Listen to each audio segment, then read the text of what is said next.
दोस्तों नमस्कार। आपने देखा होगा कि ग्रामीण लोग अपने घरों में के दरवाज़ों पे, पिछवाड़े पे जो भी इनकमिंग दरवाज़े वहाँ पे लिख देते हैं, अस्थि मुनि की आन है। और बरसात में ख़ासकर आपको चाक से लिखे मिलेंगे सब जगह आपको। जो फसलों के बंडे हैं वहाँ पे, खेतों के पास में जहाँ-जहाँ उनको संभावना लगती है कि यहाँ साँप आ सकते हैं, वहाँ पे अस्थि मुनि की आन लिख दिया जाता है। और शहरों में भी एक प्रचलन है।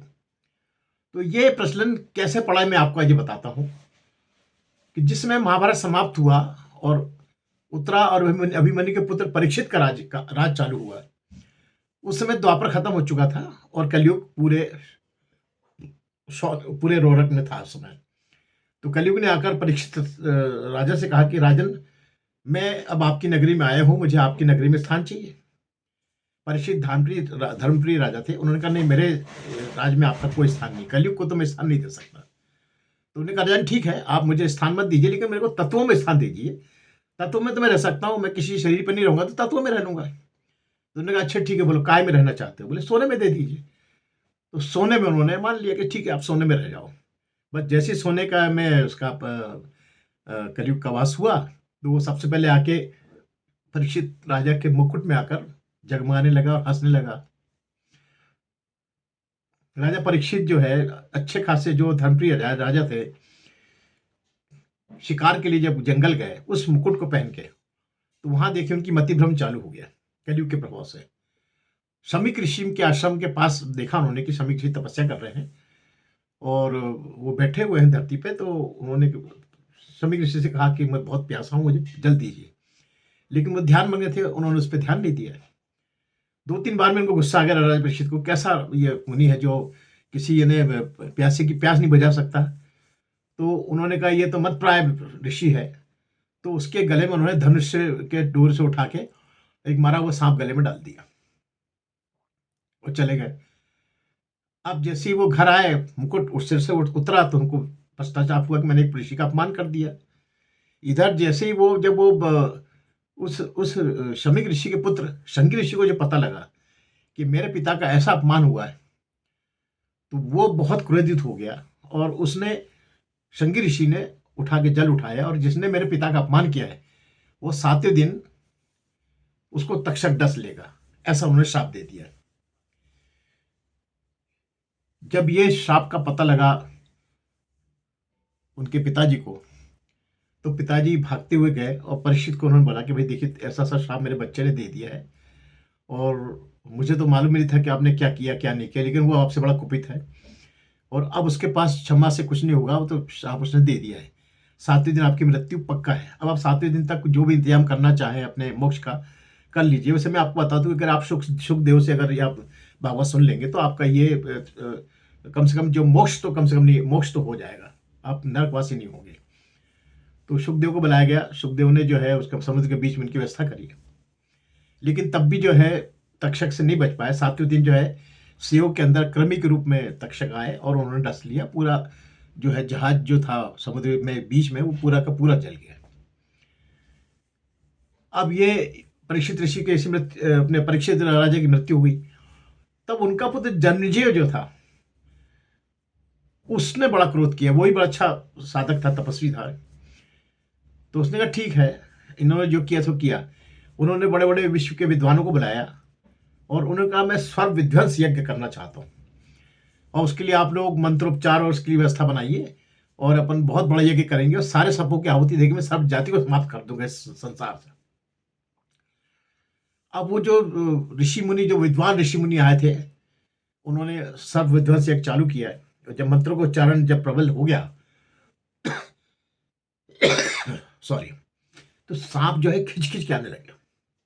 जहां जहां थे वहां से खिंच के आने लगे और खिंच के अपने आप उसमें हवन में स्वाहा होना चालू हो गया। सब जाति में घबराहट हो गई पूरे में। वासु के जो तक्षक थे वो जाके इंद्र के सिंहासन में लपट गए कि भाई कम से कम इंद्र ही हमें बचाएंगे। और जब वो मंत्रों का वेग चालू हुआ तो वो सिंहासन ही खींचने लगा इंद्र का उस यज्ञ की तरफ। तब इंद्र को भान आया कि यार कुछ हुआ है और उन्होंने उठ के पता किया। पता करने के बाद उन्होंने जो है इसके लिए समाधान के लिए जो है शंकर जी के पास गए। शंकर जी ने कहा मेरा वासुकी खुद वहां से फंसा हुआ है, वही आपको उपाय बता सकता है, या शेषनाग बताएंगे क्योंकि ये लोग बड़े सर्प हैं और यही आपको बता सकते हैं कुछ क्या किया जा सकता है इनके इस विध्वंस को रोकने का तरीका। तो वासुकीनाथ ने अपनी जो बहन है, जिसको आज मनसा देवी के नाम से जाना जाता है, उनसे इसमें सलाह करके उनको बोला कि आप जो है अपना जो आपका जो बेटा है ऋषि आस्तिक, उससे आस्तिक से आप बात करके अस्थि से आप बोलिए कि वो कुछ इसका उपाय करे। तो अस्थि मुनि आए उस यज्ञ के पास, उन्होंने बहुत अनुनय विनय करी सब लोगों से, बड़े बड़े मंत्रों का उच्चारण करके सबको प्रार्थना करी कि इसको यज्ञ को रोकिए, इससे एक जाति समाप्त हो जाएगी, और इस जाति के समाप्त होते ही आपका जो है पूरा वायुमंडल दूषित हो जाएगा, आपका पूरा इकोसिस्टम जो है बैठ जाएगा, ये संसार नष्ट हो जाएगा। कोई उसके लिए कभी भी यानी जन्मे जब तैयार नहीं हुए, तो उसने आखिर में यहाँ तक कहा कि ठीक है अब मैं अपनी आहुति ही दे देता हूँ, तब तो आप संतुष्ट हो जाएंगे, मैं खुद अपनी आहुति देने को तैयार हुई यज्ञ में। तब जाके जन्मेजय शांत हुए और फिर उन्होंने सर्व जाति का और जन्मे का समझौता कराया। समझौता कराने के बाद जो है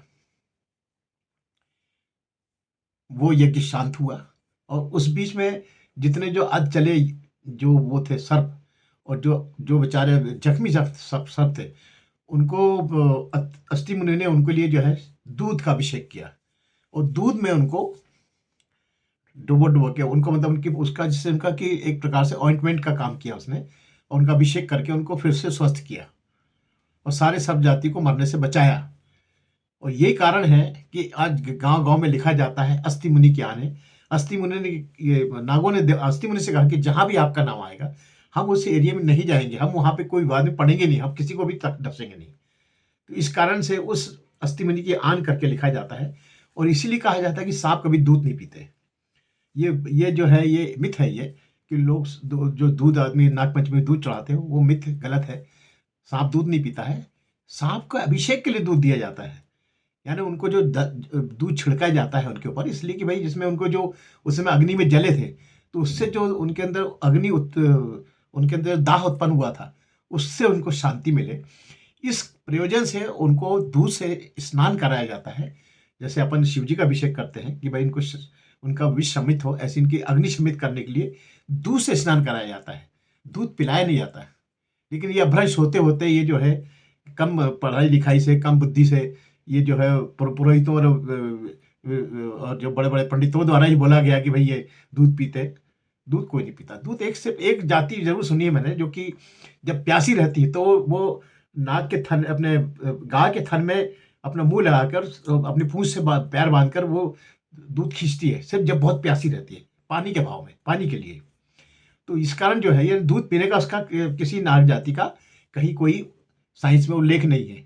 और उनका भोजन भी जो है वो मांसाहारी है, वो मेंढक खाते हैं, वो चूहे खाते हैं। इस प्रकार से उनका मतलब शाकाहारी कोई उनका लेना देना है ही नहीं। अनिल मिश्रा, बैतूल से, राष्ट्रीय कल्चर।